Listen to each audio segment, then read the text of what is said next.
This is a 1980s styled police action sandbox game set in Averno City. You play as Nick Cordell Jr., a rookie cop with a personal stake in cleaning up the streets. Your father was killed on duty and part of your journey is about uncovering what happened to him. The game uses a top-down perspective similar to classic Grand Theft Auto games but flips the gameplay by putting you on the law enforcement side. The city itself is divided into different districts, including the projects and financial district. Your main gameplay focuses on patrol shifts that come in two varieties: vehicle patrols and foot patrols. Each shift puts you in a different zone of the city. This gives a pretty good variety in your environment and the types of crimes you will encounter. The crime system is procedurally generated, so it creates dynamic scenarios as you patrol. This patch will radio in about anything from minor infractions like illegal parking, public intoxication or vandalism, all the way up to high-stakes situations like armed robberies, drug deals and gang shootouts.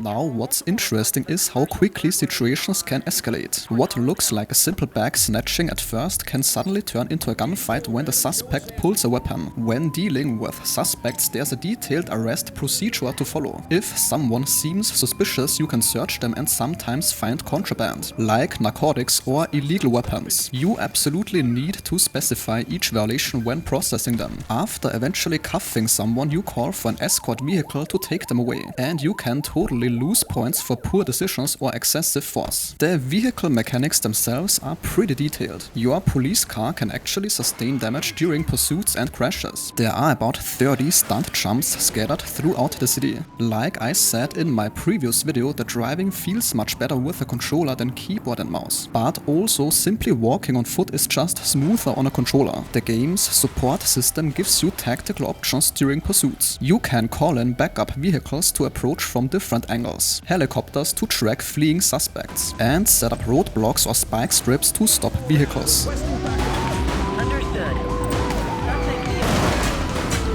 Combat includes both gunplay and melee options, but the melee combat can still feel unresponsive at times and hasn't been improved that much in my eyes when compared to 6 months ago. The shooting, however, does feel better. There's a substantial progression system where you earn XP during shifts based on your performance. This gives you skill tokens to unlock new abilities across different categories. A major part of the story involves investigating Averno's criminal organizations. There are 2 main gangs, and as you patrol, you collect evidence against these gangs. Beyond the main story, there are side activities like recovering stolen artifacts for the Averno City History Museum. The game world is partially destructible, letting you crash through fences, gates and barriers. There's a day-night cycle and dynamic weather that affects the atmosphere of the city. The civilians usually react to your presence. For example, they will flee if you fire your weapon and move over if you drive with your lights on.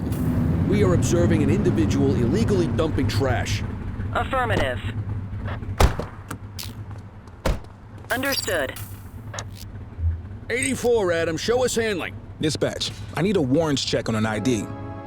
Received. Checking now.